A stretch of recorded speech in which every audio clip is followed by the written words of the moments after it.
Thank you, Randir. Good afternoon, dear friends. My apologies for the delay. We just had a sequence of meetings. I couldn't come in earlier. My appreciation and thanks for you all waiting until we could make it here. As you are aware, the President of Mongolia, His Excellency Mr. Khurelsukh Okhna, is on a state visit to India from 13th to 16th October 2025. This is his first visit to India in his capacity as President of Mongolia, and it takes place at a particularly meaningful moment as India and Mongolia commemorate 70 years of the establishment of diplomatic relations this year, and we also mark 10 years of our strategic partnership this year. President Khurelsukh is accompanied by a large delegation comprising senior cabinet ministers, members of parliament, senior officials, and also cultural representatives. His visit reflects the depth of the political relationship and the importance that both sides attach to this strategic partnership anchored in ancient civilizational ties, shared Buddhist heritage, democratic values, and a deep sense of mutual trust. The President arrived in New Delhi yesterday and was accorded a guard of honor and a ceremonial welcome at the Air Force Station Palam. External Affairs Minister Dr. S. Jaishankar called on President Khurelsukh and reviewed our bilateral ties ahead of the leaders' meeting. This morning, the visiting President paid homage at Rajghat, laying a wreath at the Samadhi of Mahatma Gandhi. At Hyderabad House, President Khurelsukh held restricted and delegation-level discussions with Prime Minister Shri Narendra Modi. The discussions were warm, wide-ranging and forward-looking, covering strategic and development partnership, cultural ties, trade, education, critical minerals, renewable energy and people-to-people exchanges. This is their first official meeting, and the leaders developed a close personal rapport during the talks. In a display of personal connect, the two leaders jointly planted a tree in the name of President Khurelsukh's late mother at Hyderabad House. This special gesture symbolized the common threads between Prime Minister Modi's Ek Ped Maa Ke Naam initiative and President Khurelsukh's 1 billion trees campaign and our shared commitment to environmental sustainability. The two leaders jointly released commemorative postal stamps marking the 70th anniversary of our diplomatic relations. We also adopted a joint statement on strengthening the strategic partnership, charting a shared vision for future engagement, including resilient supply chains and critical minerals. Mongolia reiterated its support for India's permanent membership of the UN Security Council and also for India's candidature as a non-permanent member of the UN Security Council for 2028-29. Mongolia also signed the framework agreement of the International Big Cat Alliance, reflecting our shared commitment to conservation. The announcement of the appointment of a resident defense attaché in Ulaanbaatar, fulfilling a long-standing Mongolian request and underscoring the growing defense partnership. India also announced that all e-visas to Mongolian nationals would be issued on gratis basis, building on the existing gratis paper visa regime and deepening people-to-people ties. As a goodwill gesture towards the spiritual fulfillment of our Mongolian brothers and sisters, India will be sending the holy relics of Arhant Maudgalyayana and Arhant Sariputra to Mongolia in 2026, following the historic exposition of Kapilavastu relics in 2022. Other key announcements include the deputation of a Sanskrit teacher to Gandhan Monastery for 1 year to enhance monastic Sanskrit capacity, launch of an ICCR youth orientation trip, under which 8 Mongolian students and accompanying faculty will visit India, and provision of an additional 70 ITEC slots for Mongolian nationals as a goodwill gesture to mark the 70th anniversary of diplomatic relations. 10 MOUs were signed. The joint statement will list out the MOUs. They were in the area of cultural exchange, immigration cooperation, promotion of cooperatives, humanitarian aid, geology and mineral resources, quick impact projects, yoga, and also renovation of the Bogut Khan Palace. I suggest that you take a look at the full list in our joint statement. President Forelsuk also visited Parliament House, where he toured the building along with the Honorable Speaker of Lok Sabha, Shri Om Birla. Their interaction highlighted the close democratic and parliamentary connect between India and Mongolia, both vibrant democracies committed to rule of law and representative governance. President Khurelsuk also met Honorable Vice President Shri C.P. Radhakrishnan, Raksha Mantri Shri Rajnath Singh, and Health Minister Shri J.P. Nadda, and he will be visiting the National Museum, Akshardham Temple and Humayun's Tomb tomorrow. Later today, President Khurelsuk will call on the Honorable President of India, Srimati Draupadi Murmu, and Rashtrapati Bhavan. A state banquet will be hosted in his honor, underscoring the warmth and high regard that India holds for its relationship with Mongolia. President Khurelsuk's visit has yielded substantive outcomes, both symbolic and practical. It has reaffirmed the deep-rooted friendship between India and Mongolia, strengthened our strategic partnership, and laid a strong foundation for closer collaboration across a wide range of sectors in the years to come. I think I'll stop here, and please shoot if you have any questions. Thank you. Floor is open. Huma, you're sitting right in front. Yeah. Global. I have two questions. One, the Prime Minister talked about defense and security that during talks they discussed this. If you can elaborate, what about the defense and security? What is it that they are looking for? And in the agriculture sector, what is India offering to them in terms of farming or dairy products? Siddhant? Hi sir, Siddhant from Beyond. Continuing the same question, the Prime Minister said that India will help in capacity building of the border forces. So if you can elaborate, what's the process like, how many people India is going to help in capacity building? Okay. Krishna Mohan? Sir Krishna Mohan Sharma Bharat express से मेरा एक सवाल ये है कि cultural exchange के तहत वहाँ से 7 स्टूडेंट आएंगे और उनकी फैकल्टी आएगी, हमारे यहाँ से कितने बच्चे जाएंगे और कितनी फैकल्टी जाएंगे? Kadambini Sharma, independent journalist. There was a mention during the press statements about direct flights between India and Mongolia. Can you shed some more light on that? Keshav? Thank you, sir. Keshav Padmanabhan from the print. We've signed an MOU with Mongolia, a line of credit for about $1.7 billion in an oil refinery, of which phase 1 has been completed. I wanted to check whether there has been any discussions for further such projects, given that I think this is India's single largest project using $1.7 billion. And added to that, can you tell us a little bit about what was discussed with regards to critical minerals, renewable energies, and this portion that you had mentioned that was discussed between the two leaders in the morning? Thank you. So, you can take these questions. Right. Thank you. Let me start with defense cooperation.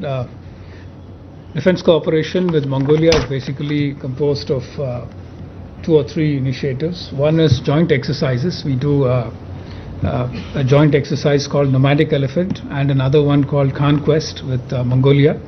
And the Mongolians appreciate the opportunity to train with us. And the defense minister, I was just in the meeting when the defense minister called on the president. They are interested and they see a lot of benefits of training with us. So they would like us to continue with existing programs and also offer more support in terms of training. We do send our trainers there as part of our joint exercise initiatives, and who stay with them and train their officers for some time. So that is something they see value in. We will be doing more of that. We also provide some kinds of equipment as part of our grant assistance to Mongolia, and we propose to continue that in the coming years. One big initiative that we took in the past was offering them cyber security training. We set up a cyber security training center for their armed forces. The President thanked both the Prime Minister and Raksha Mantri for the benefits that flow from that center, and they wish to upgrade and continue that kind of support. So these are basically the main kind of partnerships that we have in defense cooperation. Raksha Mantri told them that we would be happy to continue existing programs and also look at new proposals that come from the Mongolian side for any new ideas for collaboration. Agriculture.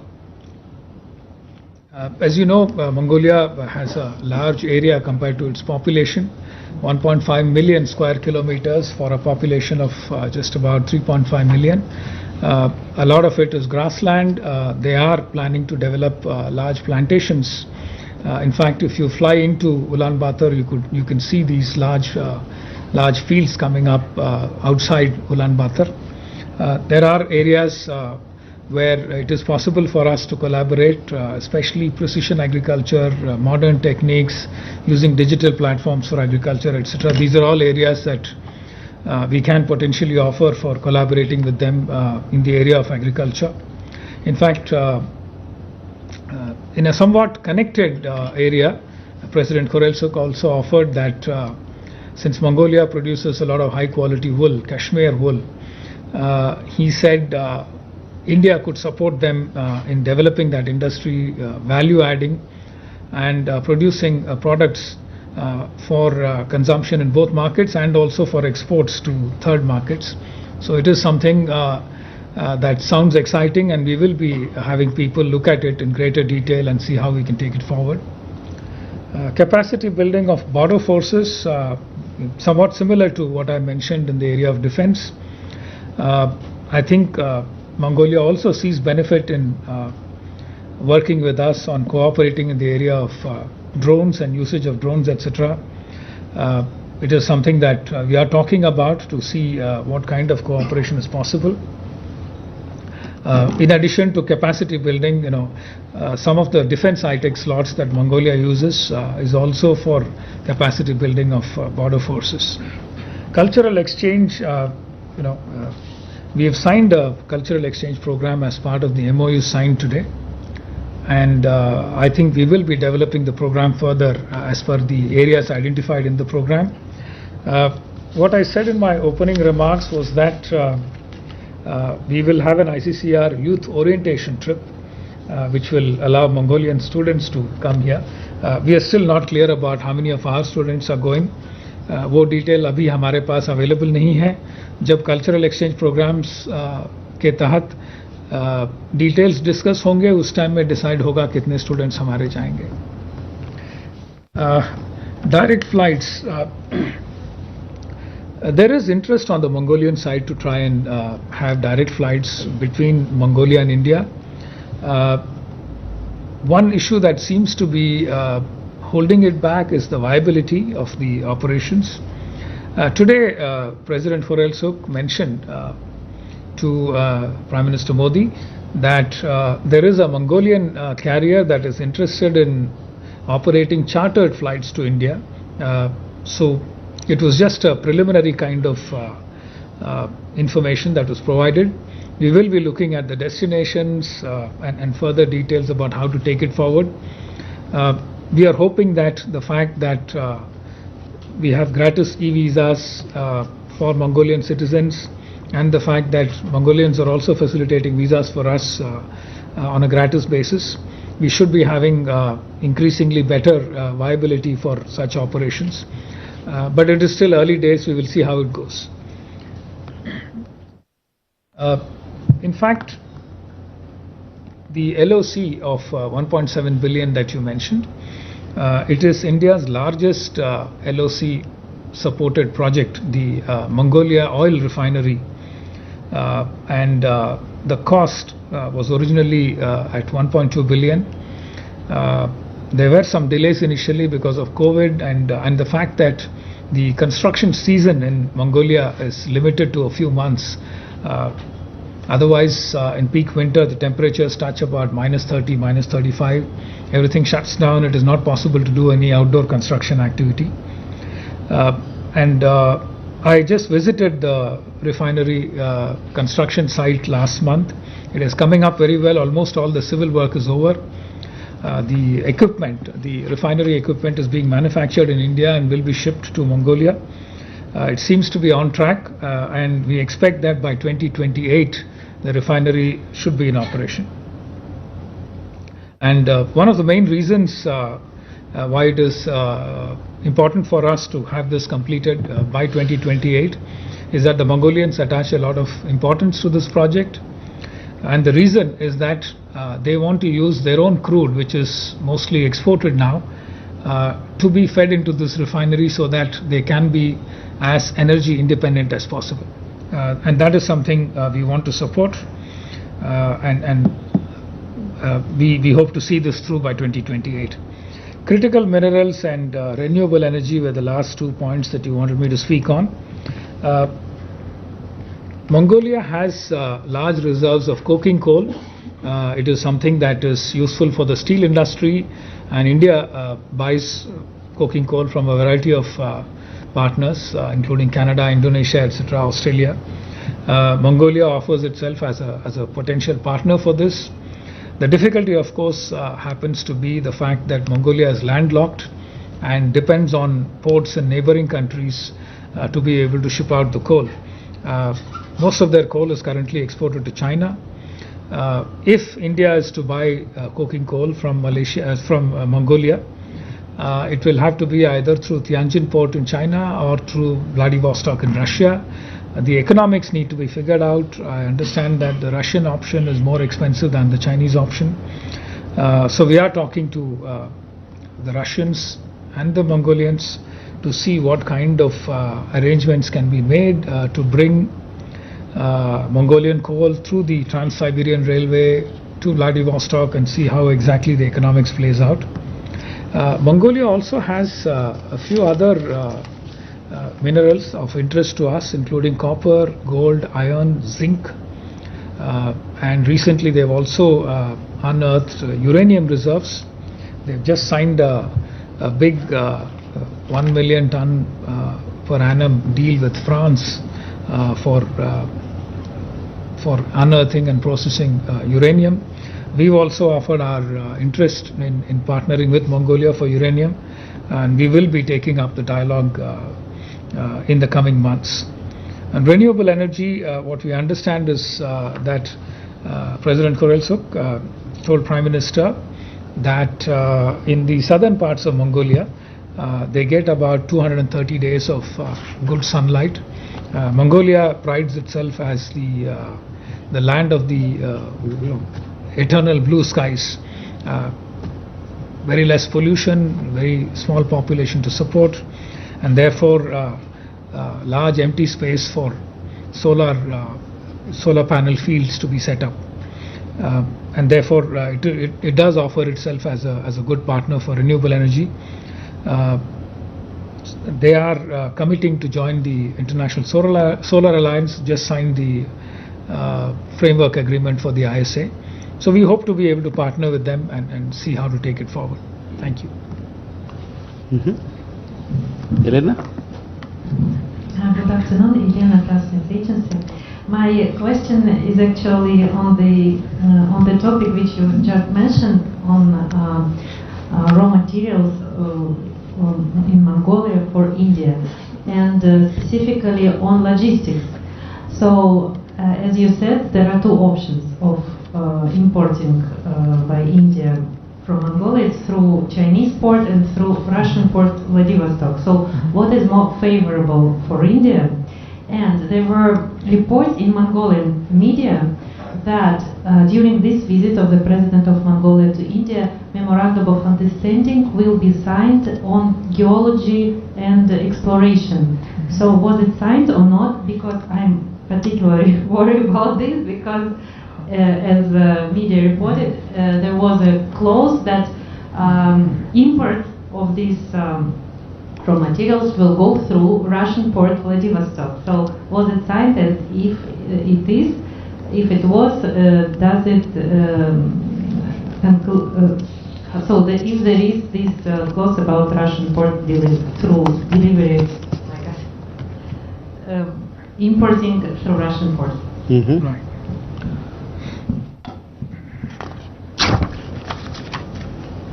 Sir. That's it? Well, thank you. Yes, there was an MOU signed on geology and exploration. I think what that essentially means is that, for the $1.7 billion Mongol oil refinery, the Mongol side wants to try and find crude oil that can support them in the future.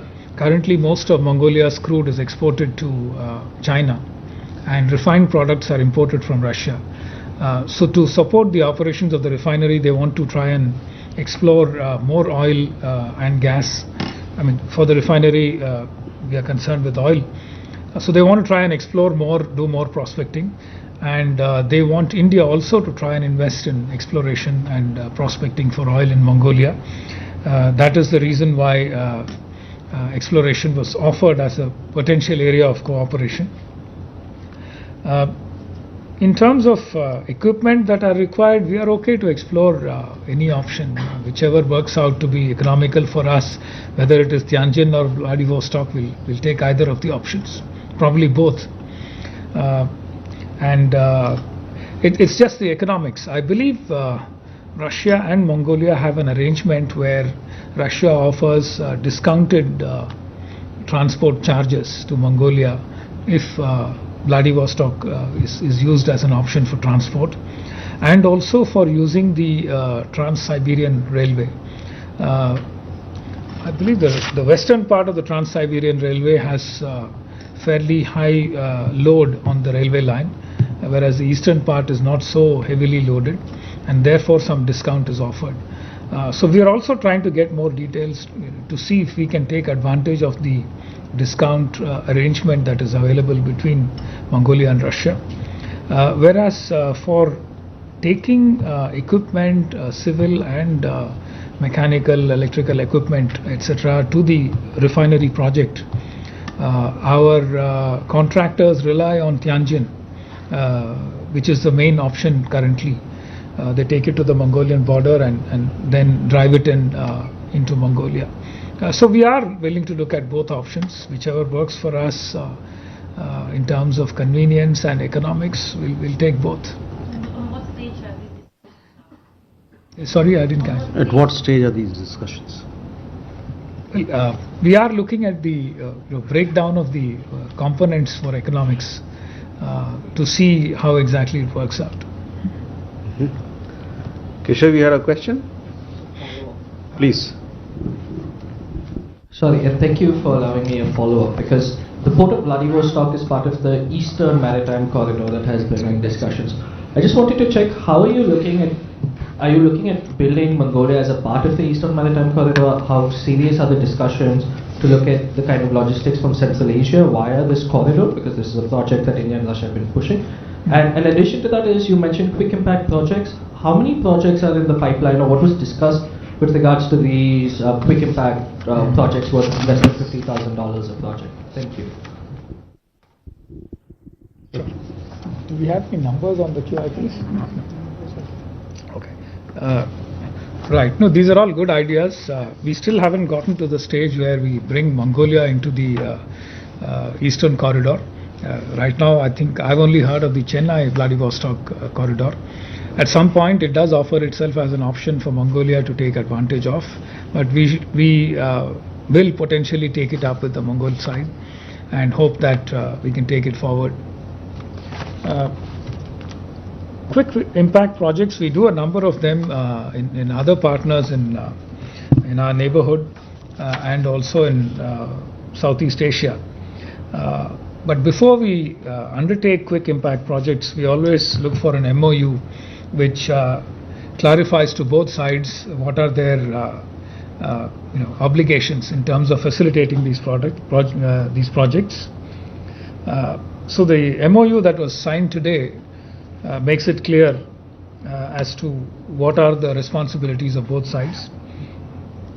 Basically, small community development projects in the range of about $50,000 per project, and the objective is mainly for creating livelihoods, strengthening social infrastructure, and also enhancing economic resilience for local communities. These are broadly the objectives of such small QIP projects.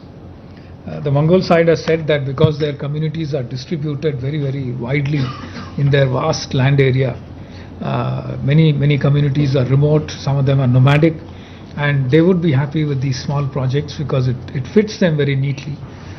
So we will be examining specific project proposals in the coming months, and this MOU will be the basis for processing such projects and supporting them. Thank you, sir. With that, we come to the close of the press conference. Thank you very much for your presence. Thank you, and our apologies once again for keeping you waiting for a long time. Thank you.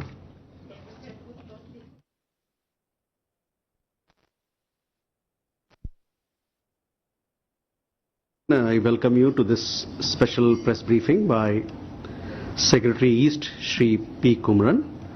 This briefing, is on the ongoing state visit of the President of Mongolia.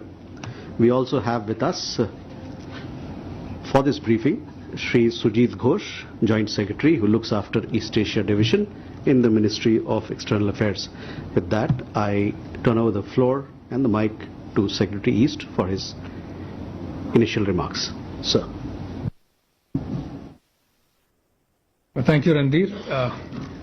Good afternoon, dear friends. My apologies for the delay. We just had a sequence of meetings. I couldn't come in earlier.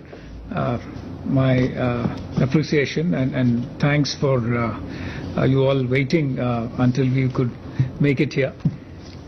As you are aware, the President of Mongolia, His Excellency Mr. Khurelsukh Okhna, is on a state visit to India from 13th to 16th October 2025.